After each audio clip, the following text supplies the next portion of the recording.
Our guest today is one of the brightest stars in public service today. His future is even more promising. Yes, today and tomorrow, too. Our guest today served 3 terms as a state representative in the Illinois General Assembly. He left the legislature after 3 terms to rejoin and serve in the administration of his legislative colleague and close friend in the General Assembly, Mayor Harold Washington.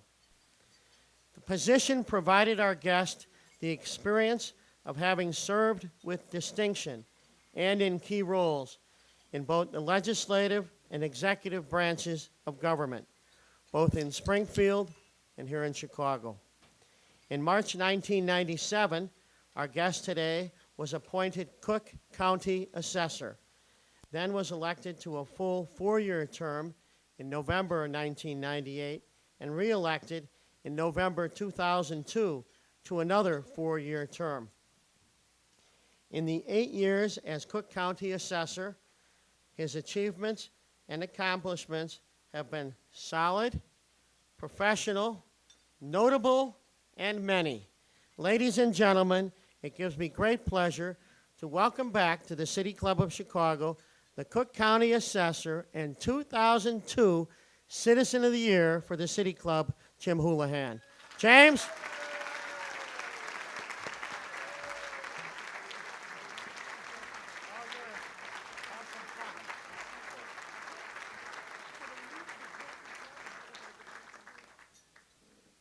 Jay's asked me to make one announcement. For those of you who were not introduced, he has a few seats available at the City Club Skybox for the Game 6 and 7 of the World Series. And if you would just see him after, he'll take your name and be happy to have you there. Senator Link and I last night were talking about classification just at the time Konerko hit the grand slam. And after the game, Ozzie Guillen said to Senator Link, he said, Terry, I'm so pleased that we were able to organize our travel day on the day Houlihan is speaking on tax policy.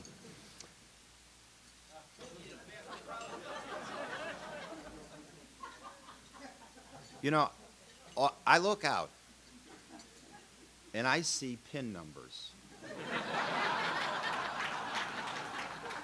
I see some PIN numbers that clap and other PIN numbers that are going up.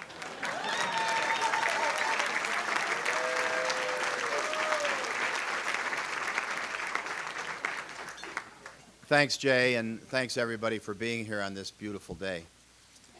Like many people in our generation, I was really captivated by John Kennedy and Robert Kennedy.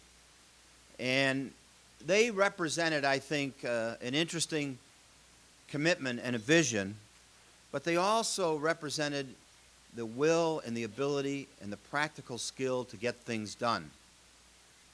And there's an often told story about Joe Kennedy advising his son about politics, and it, most often repeated by Tip O'Neill, who said that Joe had told his fledgling politician that the secret to success in politics is to tell somebody when they ask you for a favor that you're going to do it. And then do it. But most important, then tell them that you did it.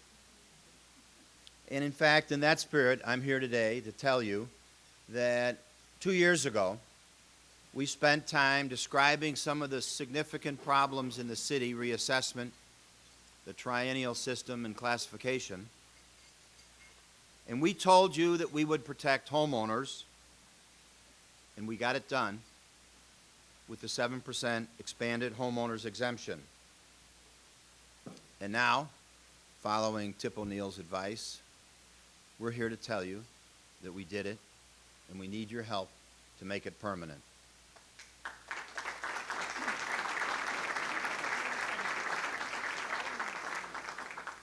I suppose I could sit down now and be better off. Paul, I love the mansion that you live in.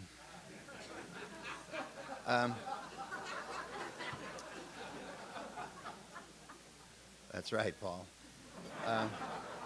We're not done. I want to tell you what we had described October 23rd, 2003, and tell you where it led us, and then try to suggest to you where we go from there. The 7% solution has helped. But in fact, all property owners, residential, commercial, alike, all pay too much still. At the time that I presented this case for the 7% to the City Club, I talked about how the problem of increasing value that was a nationwide phenomenon, combined with the triennial reassessment, was creating a shift of burden from commercial owners to residential owners. And that shift was not a result of a specific policy decision by my office, or I might point out, because the commercial property owners were not paying their fair share. It was this combination of the triennial assessment system and a reassessment process that reflected the growing inflation in market values throughout our entire county.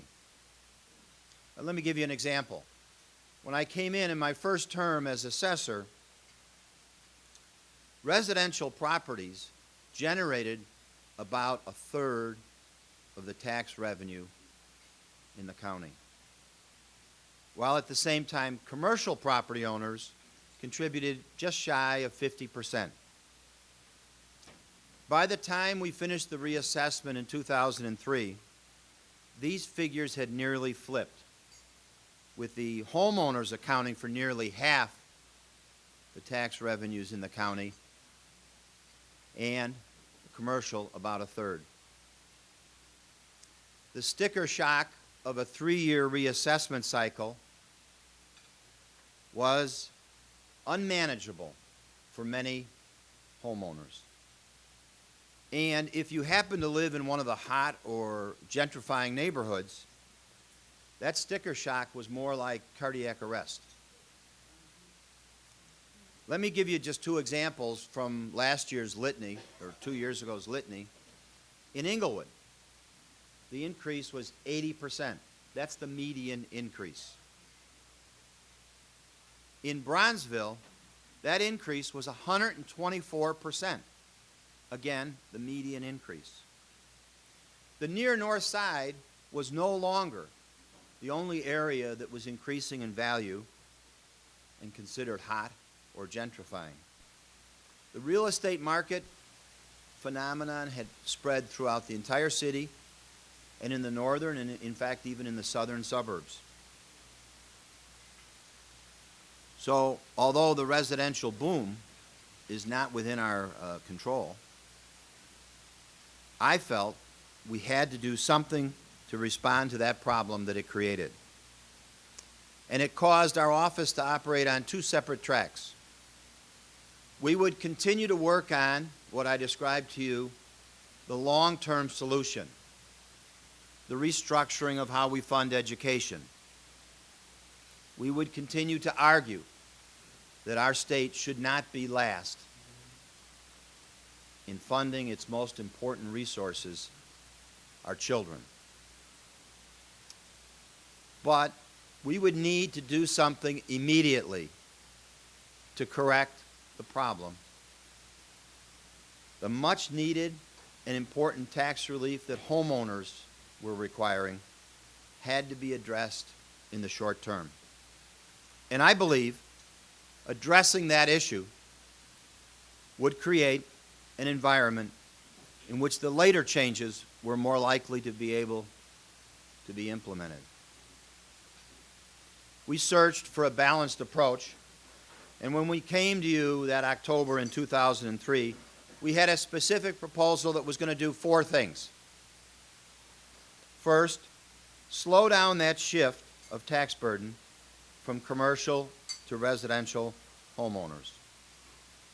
Second, provide real savings so families could afford to remain in the neighborhoods in which they raise their children and preserve the quality and the character of those neighborhoods.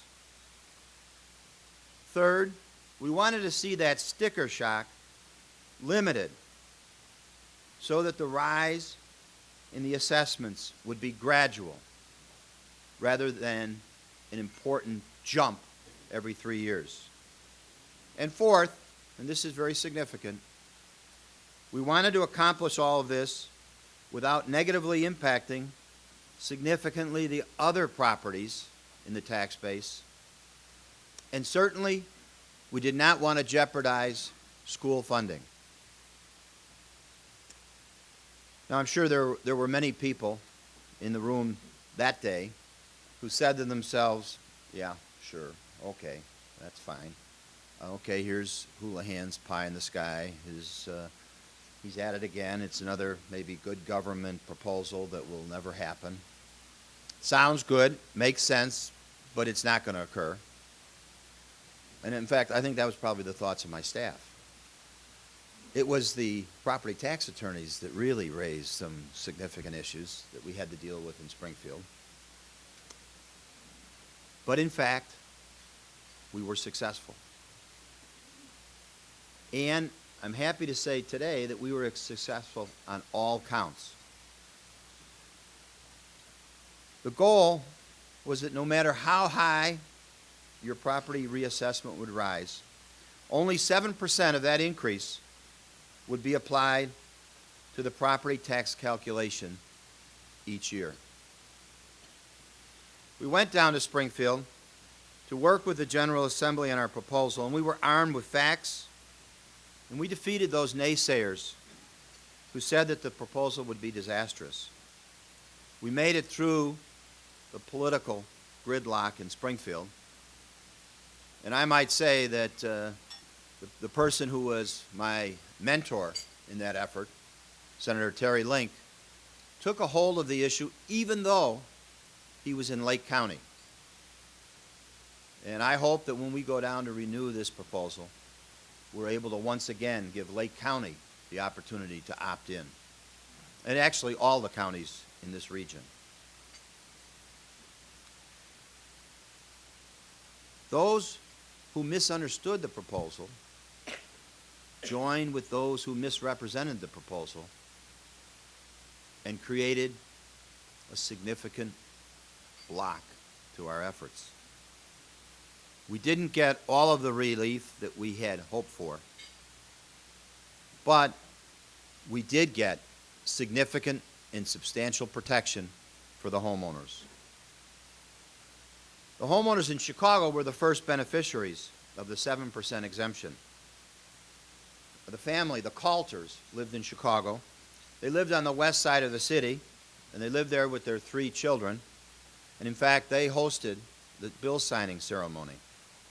They have saved over $1,000 thanks to the 7% exemption. And yet the Coulters were not alone.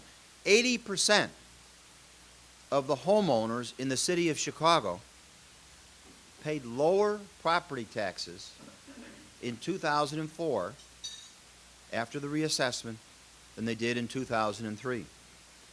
The average exemption for the Chicago homeowner more than doubled. And overall, Chicago homeowners saved $280 million on their tax bills.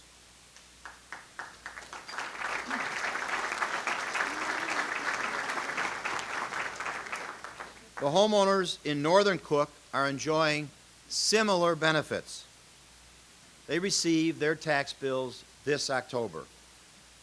97% of those homeowners will receive a larger homeowner's exemption, and more than half will pay less than they did prior to the reassessment. This time next year, homeowners in the southern and western suburbs will see a similar benefit. I believe the results of the 7% are impressive. And I'm here today to tell you that we have issued a report in our office detailing not only the general terms, but the specifics of how it impacted each and every class of property. That report is available on our website, cookcountyassessor.com. I invite you to look at it, to review in specific and concrete terms the application of the 7% as it was offered to Cook County residents. So we have set out and accomplished, and I'm here today to tell you once again that we were successful. We slowed the shift of tax burden. We saved homeowners money. We took a step in protecting our neighborhoods. We virtually eliminated the sticker shock of the reassessment process. And we didn't overburden business owners in the process. Nor did we reduce the funds necessary to fund education. Let's step back for a minute and say something to the commercial property owners. They fought the 7% measure, and I consider them my friends in the business community, and I can still consider them some of my strongest allies, and we will work together in the future. But for the record, despite their concerns, in actual tax dollars, commercial properties paid about the same amount as they did before the 7% was implemented.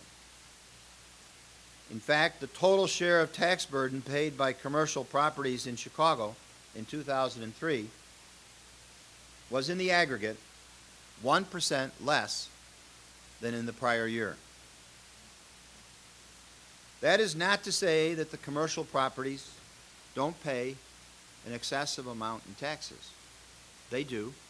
We all do. But the 7% is not the cause. And that's why we need to go back down to Springfield in the veto session, in the spring session, and authorize this proposal on a permanent basis. The veto session starts tomorrow, and I know there's a crowded agenda, and I know there are a limited number of days. But as we did the last time we spoke at the City Club, we'll go down and we'll make our case. Our bill, Senate Bill 700, I'm happy to say is out of the Rules Committee and on third reading in the Senate, and I'm looking to Terry Link for his leadership in how we proceed. I believe that we will be successful in making this measure permanent. And then I believe we'll need to roll up our sleeves and get on to the major task of restructuring the assessment and property tax system once again, because we're not finished.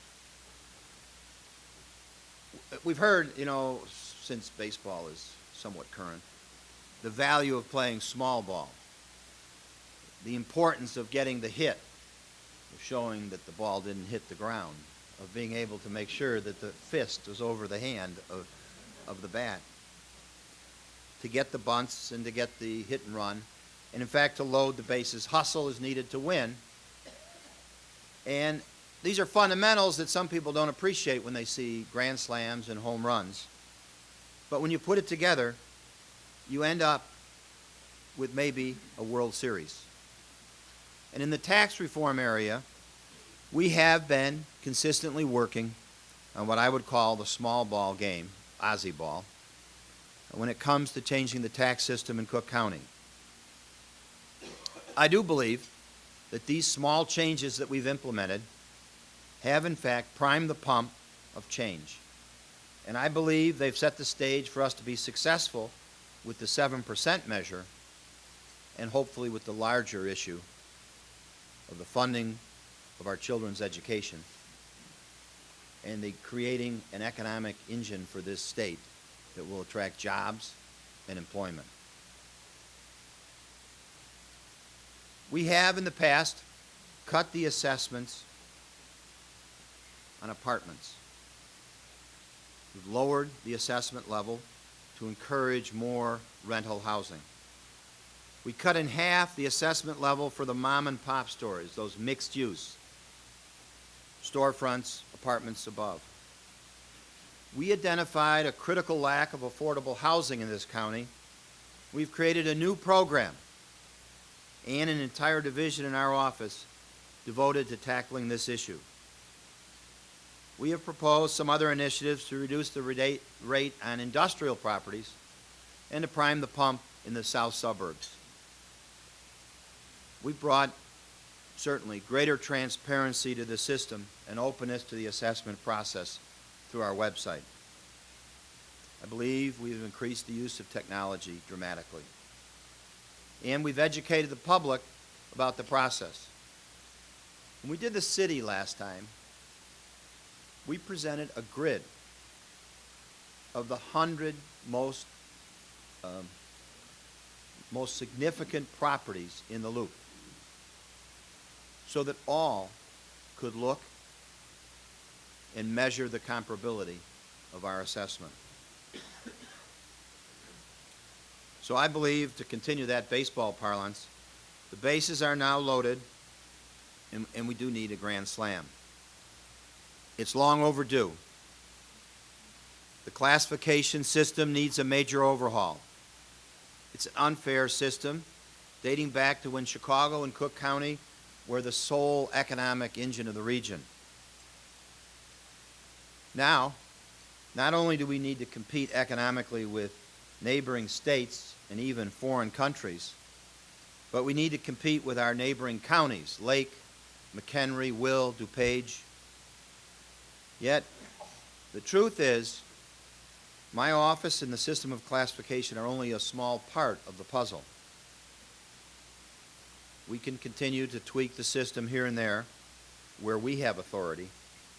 We can force the issue by playing a larger role in the public policy debate and by expanding the exemptions and the incentives, lowering assessment levels and pushing hard on the fact that classification is outdated and hurts all taxpayers. But just like we are only one part of the equation, the classification system is only a small piece of a broken system. But I hope that by changing classification, we can begin to create the climate of change necessary to stop the state's over-reliance on local property taxes to fund our schools. We must step out of the dark ages with regard to our children. Nowhere is this over-reliance more visible or more significant than in the amount of the taxes of our local property that go to fund schools. This is a great issue of frustration for many of us. I know my running mate from when I ran for the House, Dawn Netsch, proposed a creative and imaginative solution. There have been the Eikenberry studies and others, and we are all agreed that the funding of schools at the local property tax level creates inequities, creates an unfairness, and wastes some of our most important resources, our children. But we haven't made any changes, and it's unfair, and in fact, it's a disgrace. We saw a flicker of life on this front last session when Senator Meeks proposed Senate Bill 750 and President Emil Jones announced that it was his primary focus to create a change. But we have not yet climbed the hill. Bottom line is we have more work to do. And we need to lower property taxes all throughout the state, not just in Cook County. And I will commit to you today to work to continue on that effort with A+ Illinois and all of the coalitions who argue on those issues. But it will take more than just a well-meaning Cook County assessor and some forward linking senators, it's going to take our leaders being focused on more than tomorrow's headlines, or, in fact, an upcoming election. It's going to take, as John Kennedy wrote, some profiles in courage. Probably a little less on the profile and a little more on the courage. We need leadership. We must demand leadership. During the election cycle, we must have the strength to urge our elected officials to adopt a fair tax pledge rather than a no tax pledge. And when that happens, only when that happens, I believe, we will be able to create a more balanced system. Over the next couple of months, I will step up my efforts, and I am looking to work with the business community, work with our elected and civic leaders, because we must find a common ground for these critical issues. For to do nothing, to take a no-tax pledge, means that we threaten the viability of our state. It means that we reject a future that should be bright for a state of our strength. I know this is an often repeated agenda, but it's a necessary agenda, and I seek your help to work on this effort. We must together make the resolve once again that no child's education will depend upon local property tax wealth, that no neighbor will be driven from their homes because they can't afford the local property taxes. No business will be shuttered from Cook County or the state of Illinois to relocate out of state, out of county. We must create jobs where people live, and we have to create housing where people work. That's the challenge before all of us, and I am truly appreciative of the City Club for giving me an opportunity to talk about that challenge with you today. Thank you.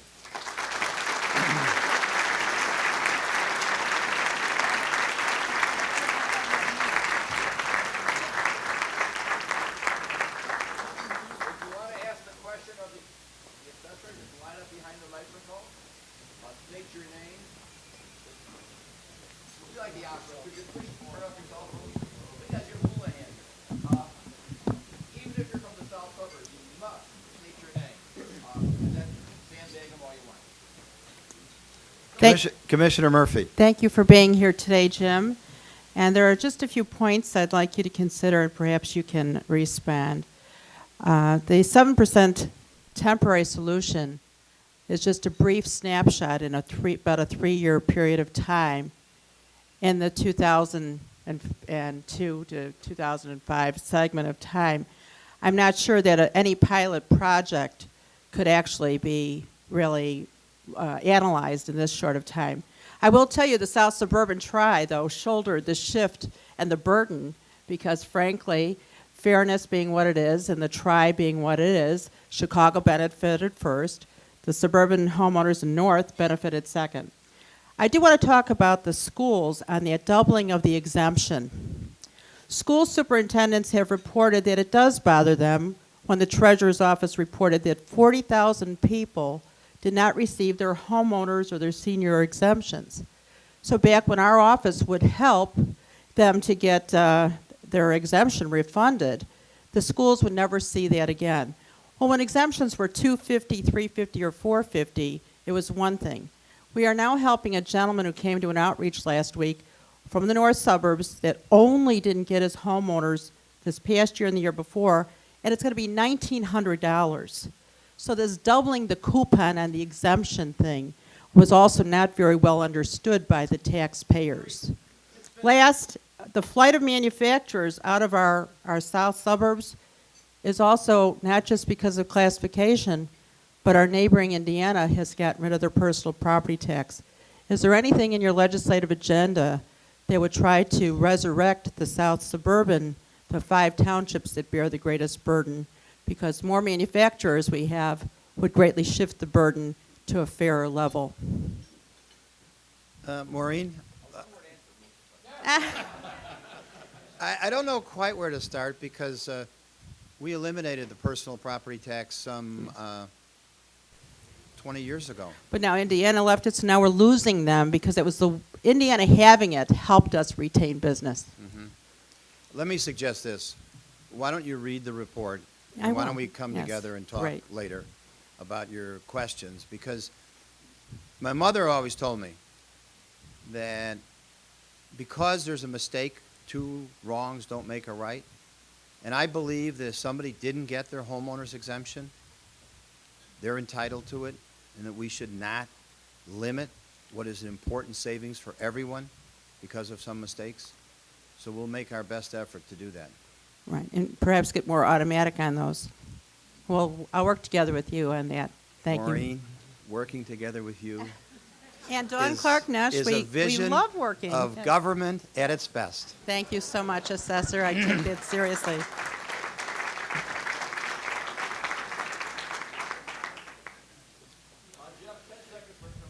Jeff Berkowitz, host and producer of Public Affairs, airing every Monday night on cable channel 21 throughout the city of Chicago on CAN TV. Assessor Houlihan, as you know, this spring, the tax swap bill that you supported, House Bill 750, Senate Bill 755, whatever, provided for roughly a net increase in taxes across the state of Illinois for taxpayers of about $3 billion with a B.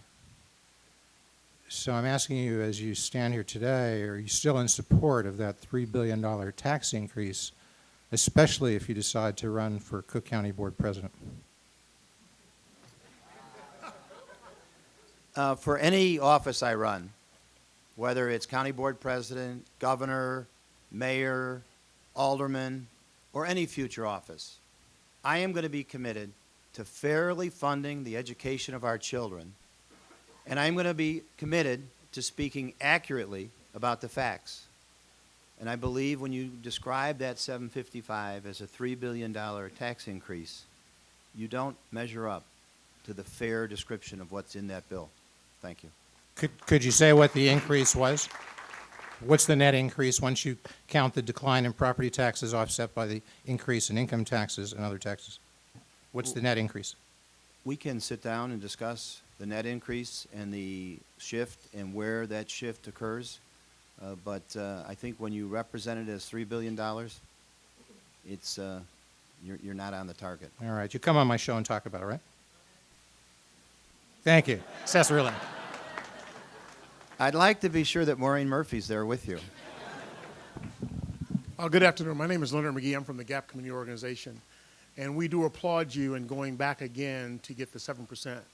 Our community experienced 161% increase only because black people decided to invest in their own community. And we should not be penalized because we took our dollars when a lot of people in this room wouldn't even lend to us to actually make our communities a better place to live. And now the near South Side, quote unquote, is popping and hot. We do need that relief, and we do need to make sure that school funding goes on and that everybody gets a chance to participate in school funding, not only the people who just have houses. Thank you. I hope you'll come down to Springfield with me on the effort because you were helpful in the first effort, and we're going to need your help again. My name's Richard Streetman. I live in Lakeview. And one of the things that I've always found interesting, and I think Mr. McGee just stole some of my thunder, is that some people want to portray the issue as sort of a Lakeview neighborhood issue or other communities that are, the property values are increasing so greatly.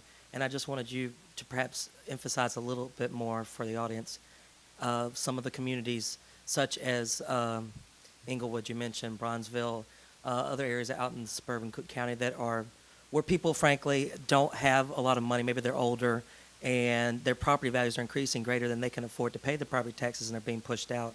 If you could just expand on that a little. That's a key fundamental issue with the entire discussion about the shift in burden.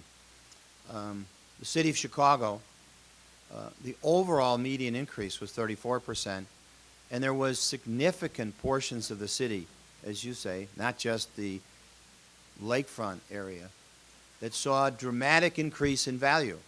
That's due to the good work of the local aldermen, the city administration, creating a viability and improving our neighborhoods. So we needed to do something immediately, and this 7% does do that.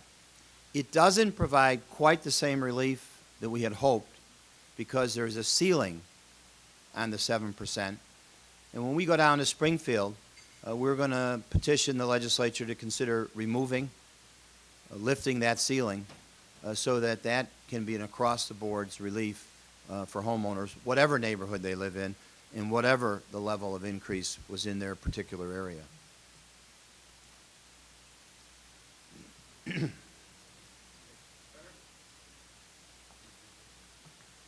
Thank you, Jim. It's good to see you again. Hi, Chris. And we share an interest naturally in.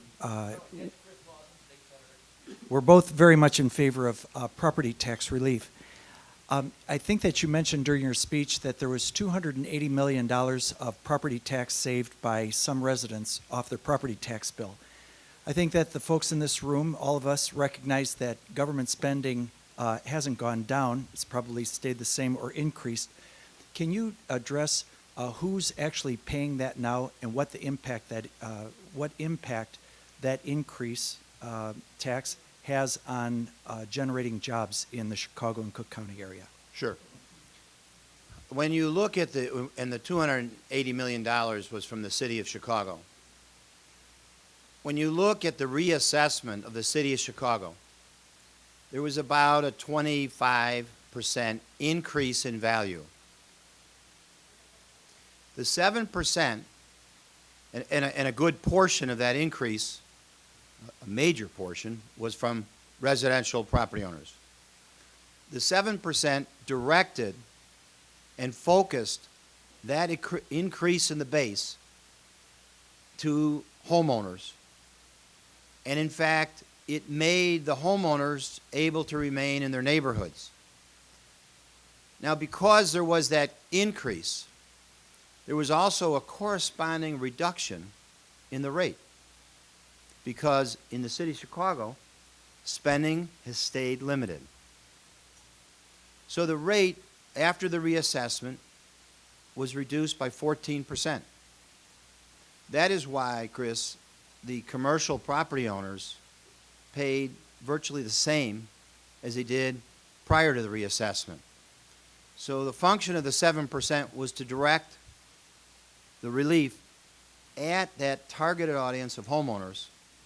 And because of the rate reduction that was part of the base growth, commercial property owners were not hurt.